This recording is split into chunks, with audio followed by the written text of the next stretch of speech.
మరి మన మధ్యలో బిడ్డలు ఉన్నారు, యవనస్తులు. మరి లక్ష్మణ్ మరియు తన సోదరుడు సురేంద్ర ఆ వృద్ధురాలను మంచిగా చూసుకున్నారని చెప్పేసి కూడా నేను విన్నాను, చూశాను. అలా చూడటం మన ధర్మం. ఎందుకంటే పాపం వాళ్ళు ఆ వయసుకు వచ్చిన తర్వాత కదా వాళ్ళకి కావలసినవి తినలేరు. వృద్ధాప్యంలో చెప్పండి, ఇస్సాకు వృద్ధుడైనప్పుడు ఏం చేశాడు చెప్పండి?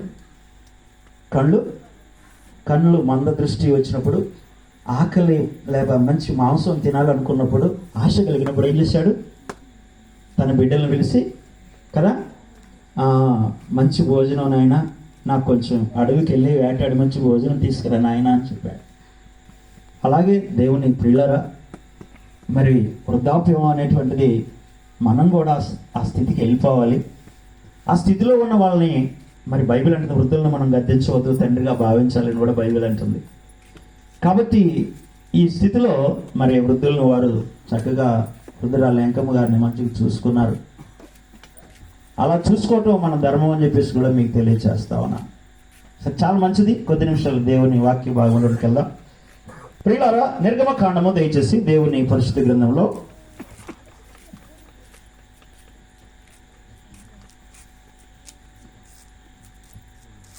20వ అధ్యాయం 12వ వచన భాగం. నీ దేవుడైన యెహోవా నీకు అనుగ్రహించు దేశములో నీవు దీర్ఘాయుష్మంతుడవగునట్లు నీ తండ్రిని నీ తల్లిని సన్మానించుము. లోకములో ఉన్నటువంటి మనము చాలా కాలము, ఎక్కువ కాలము బ్రతకాలని మనం ఆశపడుతూ ఉంటాం కదా. ఎవరు తొందరగా చచ్చిపోవాలని ఆశపడరు. అసలు చచ్చిపోతేనే మంచిది. దేవుని నమ్ముకొని మారు మనసు పొందుకొని రక్షింపబడి నువ్వు మరణిస్తే నిత్య జీవం ప్రియులారా దేవుని రాజ్యంలో నువ్వు ఉంటావు. మరి ఎక్కువ కీడు ఈ లోకంలో చూడకుండా ఉండడానికి అవకాశం ఉన్నది మనకి. మన తాతలు ముత్తాతలు ప్రియులారా, వాళ్ళు చక్కటి జొన్నన్నం తిన్నారు, కట్టెల పొయ్యి మీద వండుకున్నారు. ఎక్కడ నీళ్ళైనా కానీ వాళ్ళు గేదెలు కాయడానికో అడుగు పోయినో ఎక్కడ పోయినా కానీ ఏడ నీళ్ళు ఎక్కడ పడితే అక్కడ నీళ్ళు తాగేవాళ్ళు. వాళ్ళు ఆ రోజులలో బీపీ షుగర్ లేకుండా సంపూర్ణమైన మంచి ఆరోగ్యంతో బలంగా ఉన్నారు. ఈ రోజు ఒకవేళ ఇంకా పెద్దోళ్ళు ఎవరన్నా మన మధ్యలో ఉంటే వాళ్ళు నిజంగానే మనకంటే బలవంతులుగా కనపడతా ఉన్నారు. దేవుని ప్రియులారు గమనించు. కానీ కాలం మారుతున్నా కొద్దీ భయంకరమైన పరిస్థితులు చూడాల్సి వస్తుంది ఈ రోజున కదా. చూడలేనటువంటి భయంకరమైన దృశ్యాలు ఈ లోకంలో మనం చూడాల్సి వస్తుంది ప్రియులారా. కానీ అది మంచి జీవితం ఏం కాదు. కానీ త్వరగా దేవుని దగ్గరికి వెళ్తేనే అది మంచిది, అది సంతోషం. అయితే ప్రియులారా, ఇక్కడ మనం కానీ లోకంలో ఉన్నప్పుడు మనం ఏం కోరుకుంటామంటే, లోక సంబంధాలు మరి మట్టి నుండి వచ్చినాం కాబట్టి, మట్టిని మనం కలిగి ఉన్నాం కాబట్టి, మట్టి సంబంధమైనటువంటి వస్తువులను మనం ఆకర్షించుకోవడానికి, వాటిని కలిగి ఉండడానికి, వాటిని అనుభవించడానికి మన శరీరం ఇష్టపడతా ఉంటుంది. కాబట్టి దేవుని బిడ్డలారా గమనించండి, లోకంలో దీర్ఘాయుష్మంతుడిగా జీవించాలని ప్రతి వాళ్ళు కోరుకుంటారు, అవునా కదా. నేను ఎక్కువ కాలం బ్రతకాలని కోరుకుంటా ఉంటాం. అయితే దేవుని బిడ్డలారా, మనం ఎక్కువ కాలం బ్రతకడానికి చెప్పండి, ఒక ఆయన 50 సంవత్సరాలు 150 సంవత్సరాలు బ్రతకాలని ఆశపడ్డాడు. ఎవరైనా మీకు ఎవరికైనా తెలిసి చెప్పండి. ఒక dancer Michael Jackson. Very good. Michael Jackson 150 సంవత్సరాలు బ్రతకాలని తనకున్నటువంటి ధనాన్ని ప్రియులారా తన యొక్క ఆరోగ్యం కోసం ఉపయోగించుకున్నాడు. డాక్టర్లను పెట్టాడు ప్రియులారా. మరి తను తినేటువంటి ప్రతి పదార్థాన్ని కూడా పరీక్ష చేసిన తర్వాతనే తినేవాడు. అలాంటి ప్రియులారా మైకేల్ జాక్సన్ 150 సంవత్సరాలు బ్రతకాలని ఆశ కలిగినప్పుడు కనీసం 50 సంవత్సరాలకే తన జీవితాన్ని ముగించాల్సి వచ్చింది కదా. ప్రియులారా, దీర్ఘాయుష్ నిజమే మనకు చాలా అవసరం అనుకుంటాం. దీర్ఘాయుష్ కలిగి ఉండాలని, బ్రతకాలని కోరుకుంటాం. కానీ దేవుని బిడ్డలారా గమనించండి, దీర్ఘాయుష్ ధనం వల్ల రాదు, దీర్ఘాయుష్ లోకంలో ఉన్న సంపదల వల్ల రాదు, దీర్ఘాయుష్ లోకంలో ఉన్నటువంటి ప్రియులారా మరి ఏ ఇతర ఆ వస్తువుల వల్లనో ప్రియులారా రాదు. కానీ దేవుడు చెప్తున్న మాట ఇది ఒక మర్మం. బైబిల్ నువ్వు ఓపెన్ చేసినప్పుడు, దైవత్వంలోనికి దేవునికి నువ్వు వచ్చినప్పుడు, దేవుని గ్రంథాన్ని నువ్వు చదువుతా ఉన్నప్పుడు దేవుడు తెలియచేసేటువంటి మర్మం ఏంటో తెలుసా? ఏమని చదువుకున్నావు ఇప్పుడు? దీర్ఘాయుష్మంతుడు నీవు నేను మానవులమైన మనము దీర్ఘాయుష్మంతులము కావాలి అని అంటే తల్లిదండ్రుల సన్మానం, మనలను భూలోకంలోనికి తెచ్చినటువంటి తల్లిదండ్రులు ఉన్నారు. దేవుడు వారి ద్వారా ఈ భూలోకంలోనికి నిన్ను నన్ను తీసుకొచ్చాడు కాబట్టి ప్రాముఖ్యంగా అత్యవసరంగా దేవుడు బిడవారా మొట్టమొదటి మనం జ్ఞాపకం చేసుకోవలసింది ఎవరినంటే దేవుడి తర్వాత దైవ సేవకుల తర్వాత తల్లిదండ్రులను జ్ఞాపకం చేసుకోవాలి. ఆ శరీరమే లేకపోతే వారు మనల్ని ప్రియులా కనేటప్పుడు ఇవాళ కొంతమంది ఏమంటారు తెలుసా, అరే నాయనా అమ్మా కళ్ళు తెరవ ఉంటారు కొంతమంది.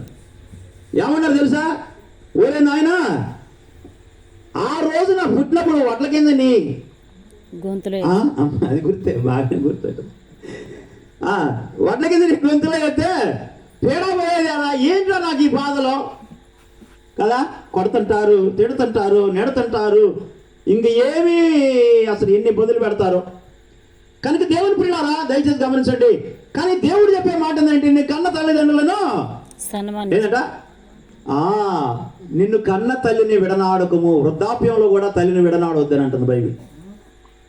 పిల్లారా కాబట్టి తల్లిదండ్రులను ప్రేమించేవాడవగా సన్మానించేవాడవగా నువ్వు ఉంటే దీర్ఘాయుష్వంతుడు అవుతావు. మరి మనం ఎలా ఉన్నాం చెప్పండి, ఎలా ఉన్నాం? ఆత్మ విమర్శ మనం చేసుకోవాలి, మన జీవితాన్ని మనం పరీక్షించుకోవాలి దేవుని బిడ్డలారా. కాబట్టి అన్నిటికంటే మనం మనుషులను సంతోషపెట్టే వాళ్ళంగా ఉంటాం. కొన్నిసార్లు భార్య మాట ఉంటాం, ఏను పొద్దున పెట్టినావు మళ్ళీ పట్టాలి, నా మాసం కూర మనం తినొద్దా, 3 పండ్లు పెట్టాలి, 2 పండ్లు తినే సార్లే ఆయన కరగదు. భార్య చెబుతుంటే భర్త సర్లే బయట కదా, మళ్ళీ బయటికి పోతారు, లేనిపోయిన ఇబ్బంది, ఇదంతా ఎందుకు, మళ్ళీ మాసం కూర పెడితే 20 సార్లు అయితే కదా. దేవుని ప్రియులారు గమనించండి. కాబట్టి ఏది ఏమైనా దేవుని బిడ్డవారా కన్న తల్లిదండ్రులు మనం ఏం చేయాలా, సన్మానించాలి అని బైబిల్ అంటుంది. సన్మానించితే నీకు దీర్ఘాయుష్షు. ప్రియులారు గమనించండి. సరే మనం ఇదే మాటను ప్రియులారా మనం ముందుకెళ్ళి చూసినట్లయితే ద్వితీయోపదేశకాండం 5వ అధ్యాయం 16వ వచనంలో మాట ఉన్నది. మొదట దీర్ఘాయుష్షును దేవుడు ప్రియులారా మనకి ఇస్తానంటున్నాడు. తల్లిదండ్రులను సన్మానించినప్పుడు, ప్రేమించినప్పుడు, వారిని గౌరవించినప్పుడు, వారిని మంచిగా చూసుకున్నప్పుడు ప్రియులారా దీర్ఘాయుష్ను దేవుడు మనకు ఇస్తాడు. అంటే మరణం నుండి తప్పిస్తాడు, వ్యాధుల నుంచి తప్పిస్తాడు, అంతే కదా. వాగ్దానం చేసిన వాడు నమ్మదగిన వాడు కాబట్టి పిల్లరా దేవుడు ఇచ్చినటువంటి ఆ వాక్య ప్రకారము ఒకవేళ తల్లిదండ్రులను నువ్వు నిజంగా మనస్ఫూర్తిగా ప్రేమించేవాడు ఎలా ఉంటే మరణము నుండి నిన్ను తప్పించుతాడు దేవుడు. నీ దేవుడైన యెహోవా నీకు అనుగ్రహించు దేశమందు నీవు దీర్ఘాయుష్మంతుడవై క్షేమము కలుగునట్లు నీ దేవుడైన యెహోవా నీకు ఆజ్ఞాపించులాగున. ఇప్పుడు ఏంటంటే ఇందాక మన దీర్ఘాయుష్మంతుడవు కావాలంటే తల్లిదండ్రులను సన్మానించాలన్నది బైబిల్. రెండవ మాట ఏంటంటే ప్రియులారా దీర్ఘాయుష్మంతుడవగినట్లు నా క్షేమము, అందరూ క్షేమం కోరుకుంటాం. ఎవరన్నా ఫోన్ చేస్తాడు, అమ్మా అందరూ బాగున్నారా, క్షేమంగా ఉన్నారా కదా. క్షేమంగా ఉండాలంటే దేవుని బిడ్డలారా దయచేసి గమనించినది దేవుని వల్లనే వస్తుంది క్షేమం. కాబట్టి నీవైనా నేనైనా క్షేమంగా ఉండాలంటే మన కన్న తల్లిదండ్రులను తప్పకుండా మనం సన్మానించేటువంటి వాళ్ళంగా ఉండాలన్నదే, ప్రేమించాలనేదే, వారి మాట వినాలన్నదే దేవుని యొక్క ఉద్దేశము. పిల్లలు గమనించండి. తర్వాత మనం 3వ మాటగా దయచేసి పిల్లరా ఎఫెసీయులకు రాసిన పత్రిక 6వ అధ్యాయం 2వ వచన భాగాన్ని చూద్దాం. అక్కడ ఒక మాట ఉన్నది, దయచేసి చూడండి పిల్లలారా, త్వరగా దయచేసి. అమ్మా బాగా బైబిల్ చదువుతుంది ఎవరు అమ్మా, కొంతమంది బాగా చదువుతుంటారు. ఇప్పుడు లేవరు, ఆమెనంటే హల్లెలూయా అంటే లేస్తారు వాళ్ళు. ఏంటంటే చెప్పండి. ఇప్పుడు ఎఫెసీయులకు రాసిన పత్రిక నీకు మేలు కలిగినట్లు కదా, దీర్ఘాయుష్షు, క్షేమము, మేలు, వీటికి మించిన ఇంకేమన్నాయి ప్రపంచంలో? ఈ మేలు ప్రియులారా, ఈ దీర్ఘాయుషు, క్షేమము, మేలు ప్రియులారా, ఇవన్నీ కూడా దేవుని యొద్ద నుంచి ప్రియులారా మనకు తల్లిదండ్రుల ద్వారా ఇచ్చేటట్లుగా దేవుడు మనను ప్రోత్సహిస్తా ఉన్నాడు. కొలస్సీయులకు రాసిన పత్రికలో ప్రియులారా 3వ అధ్యాయం 20వ వచనంలో ఒక మాట అంటాడు, పిల్లలారా అన్ని విషయములలో మీరు మీ తల్లిదండ్రుల మాట వినండి. దేవుని అన్ని విషయాల్లో ఏదో ఒక మాట కాదు. ఏమండి, ఏ తండ్రి ఏ తల్లి తన పిల్లలు చెడిపోవాలని కోరుకోరు కదా. ఏ తండ్రి ఏ తల్లి తన బిడ్డలు నష్టపోవాలని కోరుకోరు. కాబట్టి దేవుని పిల్లలారా దేవుడు మనకిస్తున్న ఆజ్ఞ, దేవుడు మనకిస్తున్న మాట, పిల్లలు మనం దీర్ఘాయుష్వంతులంగా ఉండడానికి, మనము క్షేమమును చూడడానికి, అలాగే దేవుని బిడ్డలారా మనం మేలును అనుభవించడానికి దేవుడి రాత్రి మనతో మాట్లాడుతున్న మాట ఏంటంటే, నిన్ను కన్న తల్లిదండ్రుల మాట వినాలి విను. అన్ని విషయముల్లో. వారేం చెబితే విను. వినండి ప్రియులారా, గమనించండి. చాలా జాగ్రత్తగా గమనించాలి మనం చేస్తా ఉన్నాం ప్రియులారా. ఆ రీతిగా మనం చూసినట్లయితే మరి ఆదికాండము 22వ అధ్యాయం, దయచేసి మొదటి వచ్చిన భాగంలో ఒక మాట ఉన్నది. ఆదికాండము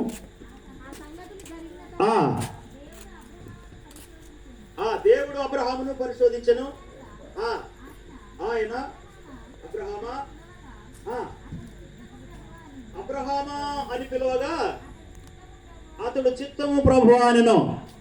అప్పుడు ఆయన, నీకు ఒక్కడై ఉన్న నీ కుమారుని అనగా నీవు ప్రేమించు ఇస్సాకును తీసుకొని మోరియా దేశమునకు వెళ్ళి అక్కడ నేను నీతో చెప్పబోవు పర్వతములో ఒక దాని మీద దహన బలిగా అతనిని అర్పించమని చెప్పాను. దేవుని బిడ్డలారా గమనించండి. దేవుడు ప్రియులారా అబ్రహామును ప్రేమించాడు, అబ్రహాము దేవుని ప్రేమించాడు. అబ్రహాము దేవుని ప్రేమించడం ద్వారా దేవుడు చేసిన వాగ్దానాన్ని బట్టి దేవునికి ఒక ప్రియమైన కుమారుని ఇచ్చాడు. ఆ కుమారుని ప్రియులారా లేక కలిగినటువంటి కుమారుని అబ్రహాము ప్రియులారా చాలా ఇష్టపడుతూ ఉన్నాడు, ప్రేమిస్తూ ఉన్నాడు. ప్రేమిస్తున్న క్రమంలో దేవుని బిడ్డలారా చూడండి, బైబిల్ అంటుంది నాకంటే ఎక్కువగా దేనిని నువ్వు ప్రేమించినా దాన్ని నీ దగ్గర నుంచి తీసేస్తానంటున్నాడు దేవుడు. ప్రియులారా అబ్రహాము ఇంతకాలం నన్ను ప్రేమించాడు, నా మాట విన్నాడు.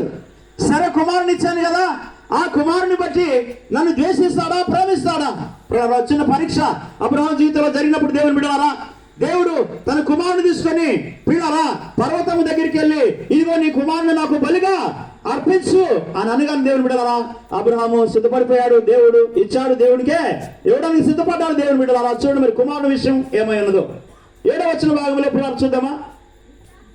వారిద్దరూ కూడి వెళ్ళుచుండగా ఇస్సాకు తన తండ్రి అయిన అబ్రహాముతో నా తండ్రి అని పిలిచెను. అందుకు అతడు ఏమీ నా కుమారుడా. చూసారా ఇవాళ నిజమనే తండ్రి యాడనో ఏంద్రా ఈ భాష చూడండి. అసలు క్రైస్తవ ప్రపంచంలో ఏ భాష ఉండటం బాధాకరం. కారణం ఏంటంటే దైవ జ్ఞానం కొదువుగా ఉంటుంది కదా. దేవుని యందు వినయము విధేయత ప్రేమ అనేది తక్కువగా ఉండటం వల్ల భాష మారిపోయింది. అబ్రహామును ప్రియారా చూడండి, కుమారుడు అంటే ఉన్నా నా తండ్రి అనగానే అబ్రహాం కూడా అదే స్థాయిలో రెస్పాండ్ అవుతున్నారు. ఏమి నా కుమారుడా ఏమన్నాడు? ఏమి నా కుమారుడా. వీళ్ళు చూడండి వారిద్దరి బంధం ఎలా ఉన్నదో. వారిద్దరిలో ప్రేమ ఉన్నది, వారిలో దేవుడు ఉన్నాడు పిల్లారా. వారిద్దరూ ఒకరి మాట ఒకరు వినేవారుగా ఉన్నారు. కనుక దేవుని బిడ్డలారా గమనించండి, ఇక్కడ ఇస్సాకు అబ్రహాము మాట వింటున్నాడు. చూడండి దేవుని బిడ్డలారా ఆ రీతిగా మనం చూసినట్లయితే కొంచెం క్రిందికి వెళ్దాం దయచేసి. అప్పుడు అతడు నిప్పును కట్టెలను ఉన్నవి కానీ దహన బలికి గొర్రెపిల్ల ఏది అని అడుగగా అబ్రహాము నా కుమారుడా. ఎంత జ్ఞానం కలిగిన వాడు అబ్రహాము, ఎంత జ్ఞానముతో సమాధానం ఇస్తా ఉన్నాడు. నానా తండ్రి దహన బలి అర్పించడానికి మనం వెళ్తా ఉన్నాం, దేవుడిని ప్రేమిస్తున్నాం, దేవుడు పిలిచాడు, దేవుడు చెప్పినట్టుగా వెళ్తున్నాం. కానీ మరి ఏమన్నాయి అంట చెప్పండి. కట్టెలు ఉన్నాయి, నిప్పు ఉన్నది, కత్తి ఉన్నది, మరి గొర్రె పిల్లేది అని అడిగితే అబ్రహాం చూడండి ఎలా చెప్తున్నాడు జవాబు. నానా దహన బలికి గొర్రె పిల్లను దేవుడే చూసుకుంటాడు.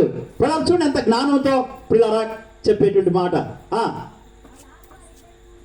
అలాగూ వారిద్దరు కూడి వెళ్ళి దేవుడు అతనితో చెప్పిన చోటుకి వచ్చినప్పుడు అబ్రహాము అక్కడ బలిపీఠమును కట్టి కట్టెలు చక్కగా పేర్చి తన కుమారుడు ఇస్సాకును బంధించి ఆ పీఠము పైన ఉన్న కట్టెల మీద ఉంచెను. పిల్లలు గమనించండి, అబ్రహాము దేవుణ్ణి ప్రేమిస్తున్నాడు అనడానికి ఏం చేస్తున్నాడు? కుమారుని వధించిపోతా ఉన్నాడు. కుమారుని బలి ఉన్నాడు. కుమారుడు పోగొట్టుకోబోతున్నాడు పిల్లరా. అయినా కానీ దానికంటే ముందుగా చెప్పండి, నీ దేవుడైన యెహోవాను పూర్ణ హృదయంతో, పూర్ణాత్మతో, పూర్ణ బలముతో, పూర్ణ వివేకంతో ప్రేమించాలని చెప్పినట్లుగా పడిపోయినటువంటి బలిపీఠాన్ని ఏం చేస్తా ఉన్నాడు? తిరిగి కట్టాడు దేవుని బిడ్డలారా. కట్టిన తర్వాత ఏం చేశాడు? ఆ కుమారుని పడుకోబెట్టు. అప్పుడు అబ్రహాము తన కుమారుని పైన చూడండి, అలాగని వారిద్దరూ కూడి వెళ్ళి దేవుడు అతనితో చెప్పిన చోటుకు వచ్చినప్పుడు అబ్రహాము అక్కడ బలిపీఠమును కట్టి కట్టెలు చక్కగా పేర్చి తన కుమారుడు ఇస్సాకును బంధించి ఆ పీఠము పైన ఉన్న కట్టెల మీద ఉంచెను. Isaac is silent when Abraham is ready to sacrifice his son. Abraham తన కుమారుని దేవునికి బలి ఇవ్వడానికి పిల్లరా బలిపీఠాన్ని సిద్ధపరిచాడు. ఆ తర్వాత కుమారుణ్ణి పిల్లరా ఏం చేశాడు? బంధించాడు. ఏమ్మా, కుమారుని ఏం చేశాడు? బంధించాడు. చేతులు కడతా ఉన్నాడు, కాళ్ళు కట్టేస్తా ఉన్నాడు పిల్లరా. ఆయా బలిపీఠం మీద పడుకోబెట్టాడు దేవుని బిడ్డలారా. ఇదేంటి నా తండ్రి, ఇదేంటి? కట్టెలు ఉన్నాయి, నిప్పు ఉన్నది, కత్తి ఉన్నది, ఇంకా అన్నీ ఉన్నాయి. మరి బలి ఏంటి గొర్రె పిల్ల ఏదేనంటే దేవుడు చూసుకుంటాడు అన్నావు కదా, ఇదేంటి నాన్న మరి నన్ను ఇలా చేస్తా ఉన్నావు? దేవుని బిడ్డలారా, తండ్రి చెప్పండి, తండ్రి చంపుచున్నా గానీ తండ్రి మాట వినటానికి ఇష్టపడ్డాడు. పిల్లలారా, అన్ని విషయంలో మీరు మీ తల్లిదండ్రుల మాట వినమన్నాడే తప్ప వ్యతిరేకించమనలేదు. చూడండి, గ్లాస్ మంచినీళ్ళు ఏమంటేనే తెచ్చుకోరాదంటున్నావే.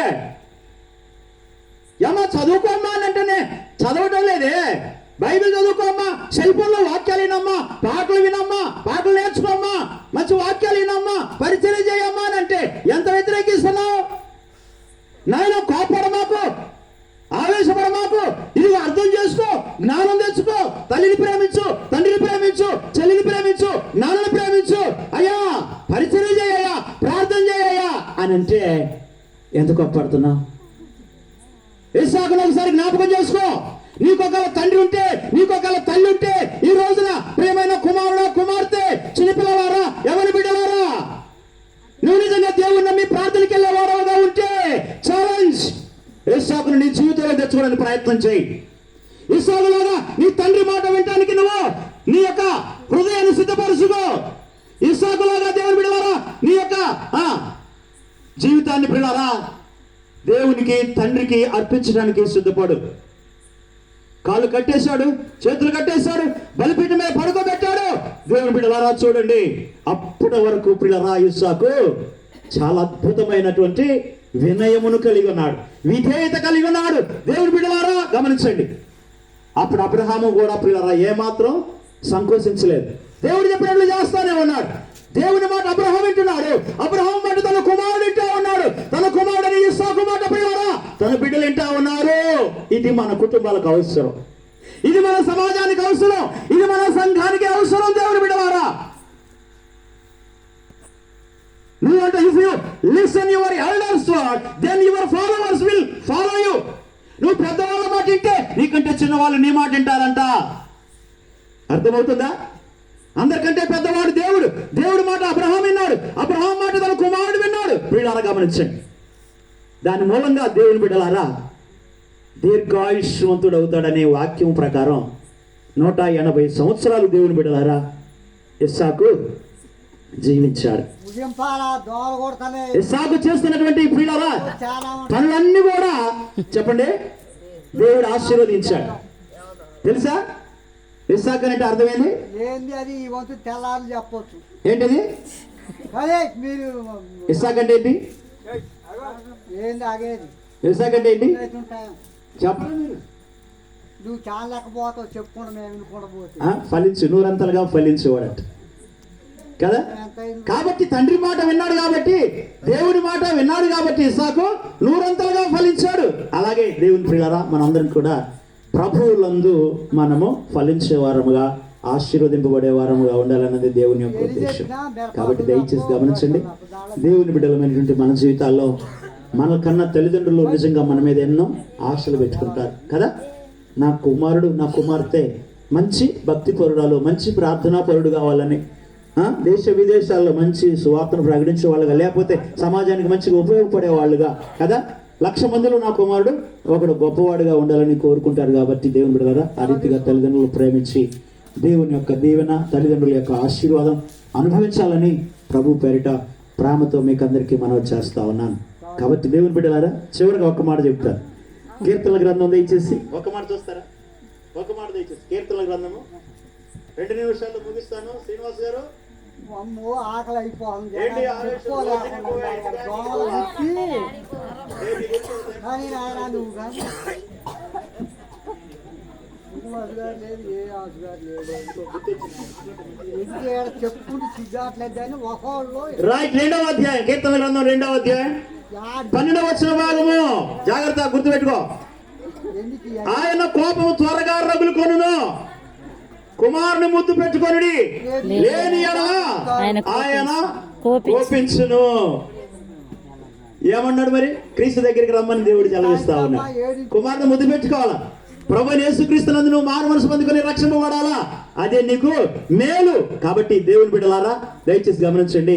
మరి ఆ రీతిగా ప్రభు నందు దయచేసి మనందరూ కూడా మరి ప్రభు బిడ్డలంగా మారాలని, ప్రభు రాజ్యాన్ని మనం చేరుకోవాలని, అది ఒక్కటే ఆశ తప్ప మరొకటి ఏదీ లేదు. మీ నిద్ర భంగం చేయాలని, మీ కడుపు మార్చాలని, ఇంకొంచెంసేపు ఆగితే కూరలు చల్లబడిపోతే, అన్నం చల్లిపడిపోతే సర్దిపోయి పెట్టాలని కాదు మీకు. చెప్పండి చెప్పండి, అందుకోసమేనా ఈ జీవిత త్యాగం? సమస్తాన్ని వదిలిపెట్టుకుని దేవుని వెంబడించేది, రాత్రులు పగులు, చలి, ఎండ, వానలో సేవకులు కష్టపడి ప్రయాసపడేది దేనికోసం చెప్పండి? మనందరం దేవుని రాజ్యంలో ఉండాలన్నది. కాబట్టి ఇంటి యవనస్తులు దయచేసి ప్రభు నుండి విశ్వాసం ఉంచాలని, మరి ప్రభుని అంగీకరించి వారు రక్షణ పొందుకోవాలని మరి ప్రేమతో మనవి చేస్తూ కొద్ది మాటలు ప్రభు దీవించి ఆశీర్వదించను గాక. ఆమేన్. Thank you so much. Thank you.